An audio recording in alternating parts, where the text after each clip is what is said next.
संजीवनी अस्पताल बाल एवं शिशु रोग, general surgery, plastic surgery, neuro surgery, नेत्र रोग, फिजियोथेरेपी, स्त्री एवं प्रसूति रोग, हृदय एवं शुगर रोग, हड्डी एवं जोड़ रोग, कार्डियोलॉजी, दंत रोग, इमरजेंसी चिकित्सक सुविधाओं में एक भरोसेमंद नाम है। ICU, NICU, cath lab, hair transplant, private कमरे, urology, CT scan, laparoscopy, accident, trauma, heart attack, जले का इलाज, डायलिसिस की सुविधाएं उपलब्ध हैं। सभी मरीजों को खाना फ्री दिया जाता है। आयुष्मान भारत हरियाणा सरकार और रिटायर्ड फौजी भाइयों के इलाज, इंश्योरेंस और TPA पैनल पर सभी सुविधाएं उपलब्ध। पूछताछ मोबाइल नंबर 7027566691। साथियों, जल्दी ही यहाँ का उपचुनाव घोषित हो जाएगा। इतनी गर्मी में, ऐसे समय में ये उपचुनाव हो रहा है जिसकी जरूरत नहीं थी, जो होना भी नहीं चाहिए था।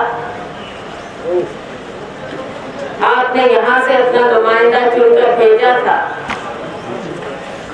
इसलिए कि हमारे इस हल्के की, ऐलनाबाद हल्के की जो भी समस्याएं हैं उनको आपका नुमाइंदा उठाए। समस्याएं बहुत सी हैं, चाहे सिंचाई के पानी की हो, चाहे पीने के पानी की हो, चाहे सेम की हो, बिजली के बिल की हो, समस्याएं ही समस्याएं। लेकिन इन समस्याओं के बारे में आवाज उठाने की बजाय जब इम्तिहान की घड़ी आई, सदन में चर्चा होने लगी अविश्वास प्रस्ताव पर, किसान और मजदूर की बात आई, तो आपके नुमाइंदे ने इस्तीफा दे दिया। क्या जरूरत थी? जरूरत तो ये थी कि किसान के, मजदूर के हक में खड़े होते, सदन में आपकी बात को उठाते, गरीब की, दलित की, पिछड़े की, किसान की, मजदूर की, युवाओं के रोजगार की, इन बातों को उठाते। हमारी बहनें जिनको दिन रात इतनी दिक्कत होती है, महंगाई आसमान को छू रही है, जवान बच्चे, लड़के बेरोजगार घूम रहे हैं, पानी की इतनी किल्लत हो रही है बहनों, तो इनकी आवाज उठाने की जरूरत।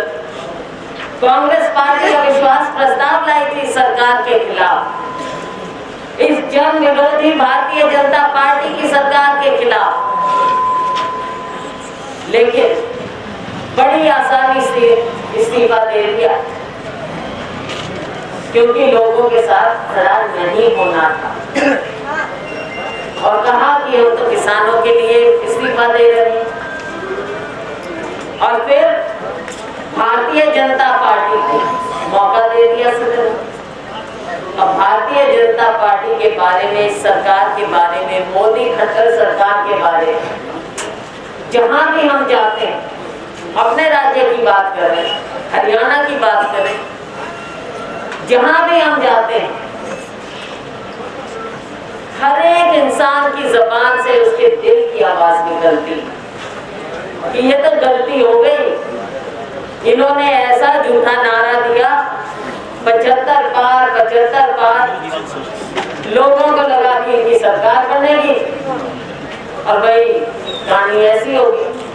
अब यहाँ पे जो भी खेल खेला गया उसके बारे में मैं क्या कहूँ। यहाँ से लोकदल का एक नुमाइंदा चुनकर गए। अब एक नुमाइंदा चुनकर एक पार्टी का आपको क्या हासिल हुआ? कुछ भी नहीं। तो ये तो भारतीय जनता पार्टी की ही सारी साजिश होती है। आज हर एक वर्ग इस भारतीय जनता पार्टी की झूठ से ऊब चुका।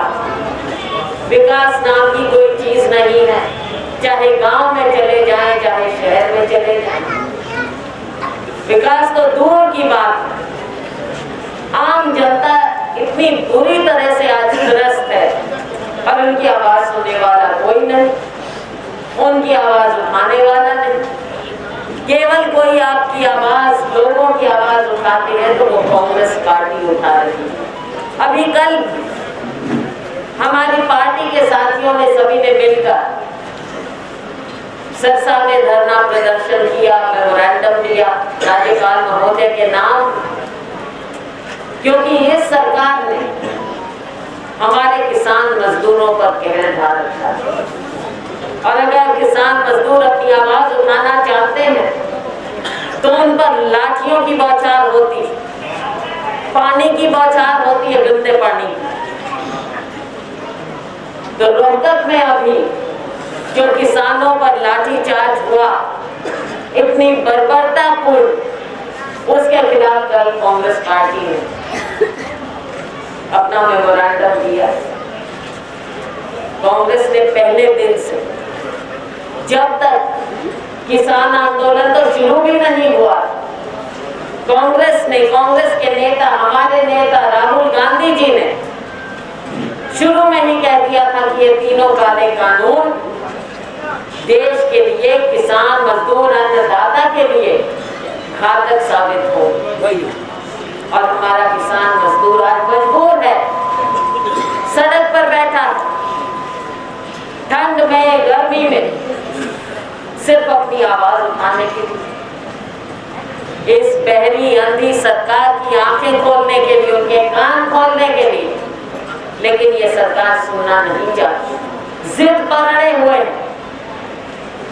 ऐसी जिद वाली सरकार कभी देखी, ऊपर से लेकर नीचे तक।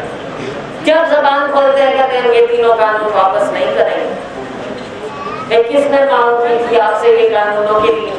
किसान मजदूर ने तो मांगे नहीं, आपके धनाढ्य दोस्तों ने मांगे थे, जो देश के सबसे अमीर लोग हैं, आपके दोस्त, उन्होंने मांगे थे। आपने उनको तो तोहफा दिया और किसानों को क्या दिया? जो पहले ही किसान और गरीब और मजदूर मरा पड़ा, आपने तो फिर से उसकी जेब में आप डाका डालने की कोशिश की। और आज के दिन की जो हालात, कटाई हो रही है जोरों पर, आगे बिजाई होनी, किसान को सांस लेने की फुर्सत नहीं है, वो अपनी मांग को लेकर बैठा है। आप कहते कुछ है, किसान का एक एक दाना खरीदने की तो खरीदा, MSP की आप बात नहीं करते हो। आज मंडियों के बुरे हाल, और 2-4 दिन में और देख लेना और कितने बुरे हाल होंगे। कहते हैं हम नया हाईटेक लेकर आ रहे हैं, किसान अपने आप को रजिस्टर करें, उनको संदेश आ जाए। कहना कुछ है, करना कुछ है। आज किसान की, मजदूर की दुर्गति हो रही है, मंडियों की दुर्गति, आड़तियों की दुर्गति, और हर बार हर सीजन में ये हाल होता है। बाढ़ आना मिलता नहीं। अब हमारे विधायक हैं अमित सियार, आज बुरा हाल चारों ओर।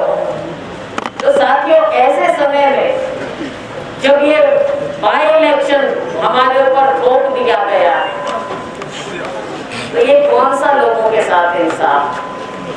ना किसान मजदूर के साथ। किसान मजदूर के नाम पर राजनीति जरूर करते हैं लोग, दल वाले, लेकिन दिया कुछ नहीं। सरकार भी आई इनकी, लेकिन हमारे यहाँ कोई विकास नहीं हुआ, सिरसा को कभी पूछा नहीं। तो साथियों, चारों ओर एक ही आवाज, ये अगली सरकार कांग्रेस पार्टी की बननी है हरियाणा। अगली सरकार तो कांग्रेस की बननी है, कोई रोक नहीं सकता। तो इस बार बाई इलेक्शन में आपने उसकी शुरुआत कर देनी है।